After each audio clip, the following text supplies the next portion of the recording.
A análise de discurso, tal como desenvolvida por N. Orlandi, parte de uma concepção de linguagem que rompe com a noção tradicional de que o sentido está apenas no interior das palavras, ou na intenção do sujeito que as emite. Em seu trabalho, Orlandi propõe uma abordagem que insere a linguagem no domínio do simbólico e do histórico, entendendo que todo dizer é atravessado por formações ideológicas, posições de sujeito e condições de produção. Nesse sentido, o discurso não é visto como um simples conjunto de frases articuladas por regras gramaticais, mas como uma prática social, inscrita em relações de poder, saber e ideologia. O sentido não está dado. Ele é produzido na relação entre sujeito, ideologia e história. A análise de discurso na perspectiva da autora é um campo teórico-metodológico, que se situa na confluência entre a linguística, a filosofia e a história. Mais especificamente, Orlandi se ancora em postulados da análise de discurso francesa, inaugurada por Michel Peixoux, cuja proposta foi introduzida no Brasil, nos anos 1970. A especificidade dessa abordagem está em compreender a linguagem para além da referência direta ao real e da transparência do sentido. Ao contrário, ela parte do princípio de que a linguagem é opaca. Os sentidos não são evidentes. Eles são atravessados por processos ideológicos e históricos que os constituem. Essa opacidade é um dos aspectos centrais da análise, pois significa que o discurso sempre diz mais do que aparenta, e que o não dito é tão importante quanto o que se anuncia. Para Orlandi, analisar o discurso é perguntar sobre o que está sendo dito, por que está sendo dito assim, por quem e em que contexto. É entender que os sujeitos não são livres para dizer qualquer coisa de qualquer forma. Eles estão posicionados em determinadas formações discursivas, que determinam o que pode e o que não pode ser dito em um determinado contexto histórico. Essas formações discursivas, por sua vez, estão vinculadas a formações ideológicas, ou seja, a modos de ver e compreender o mundo que são historicamente construídos e socialmente compartilhados. Dessa forma, o sujeito do discurso não é um indivíduo autônomo, criador de sentidos a partir de sua vontade, mas é interpelado pela ideologia e fala a partir de lugares determinados por ela. Essa é uma das grandes rupturas que a análise de discurso propõe em relação à concepção tradicional de linguagem e de sujeito.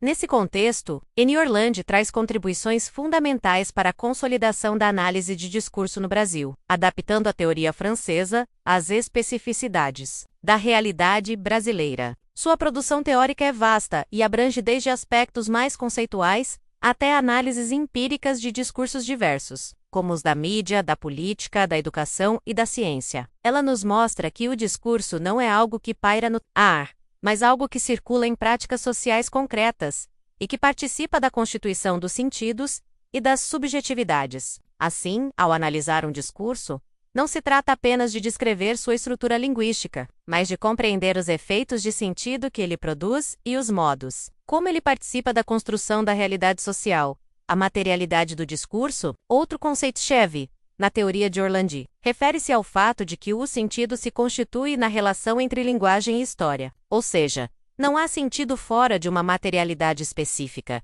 que é sempre histórica e ideológica. A linguagem não flutua no vazio, ela está inscrita em condições de produção que determinam sua forma e seu conteúdo. Isso é que um mesmo enunciado pode ter sentidos diferentes conforme o contexto em que é produzido e circula. Por isso, a análise não pode se restringir ao nível da frase ou do texto isolado, mas deve considerar o interdiscurso, que é o conjunto de outros discursos que circulam e que dialogam, contradizem ou sustentam aquele que está sendo analisado. O interdiscurso é, portanto, o pano de fundo ideológico sobre o qual os discursos se produzem e se compreendem.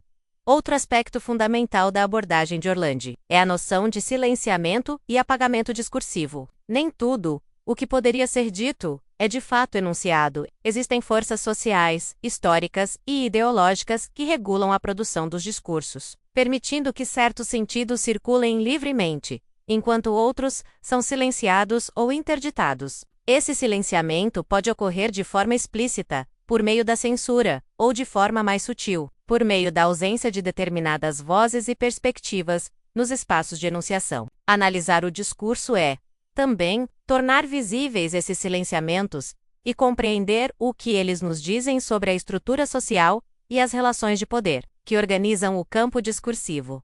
A relação entre sujeito e discurso é central na teoria de Orlandi. O sujeito é concebido como dividido, não como uma identidade fixa, mas como um lugar de contradição e de deslocamento. Ele é constituído pela linguagem e pela ideologia, e, portanto, é sempre atravessado por múltiplas vozes e por diferentes.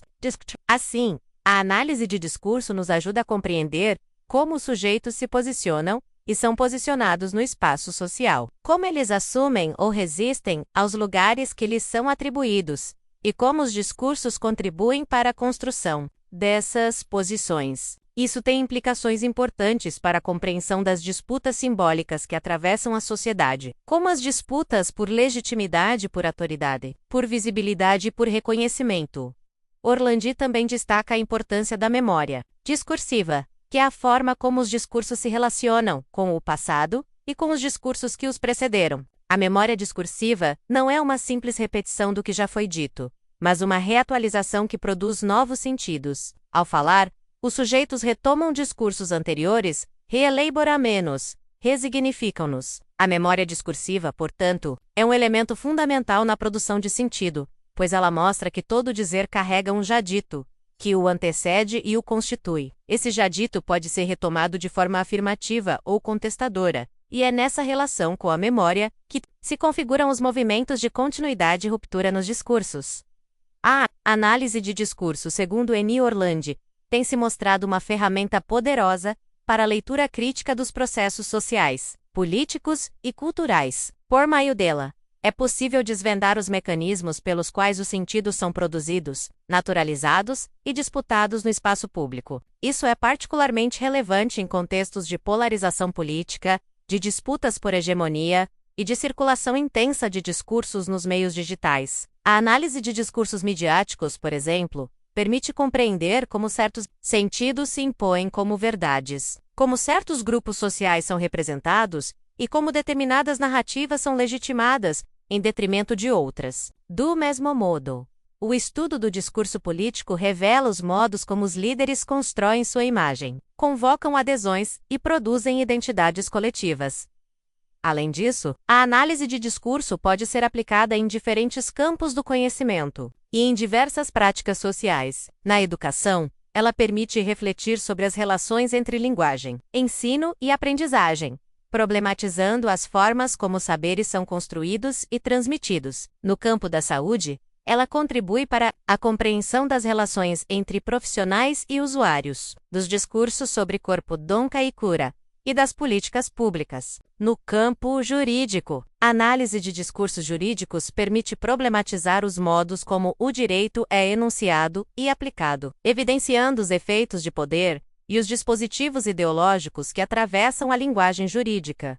A teoria de Orlandi também nos convida a pensar criticamente sobre os próprios discursos acadêmicos e científicos. Ela nos lembra que a ciência também é uma prática discursiva, sujeita a condições de produção, a formações ideológicas e a disputas por legitimidade. Isso não significa negar o valor do conhecimento científico, mas reconhecer que ele é produzido a partir de determinadas posições de sujeito e que carrega consigo determinadas concepções de mundo. Essa perspectiva crítica é fundamental para a construção de uma ciência mais reflexiva, mais ética e mais comprometida com a transformação social.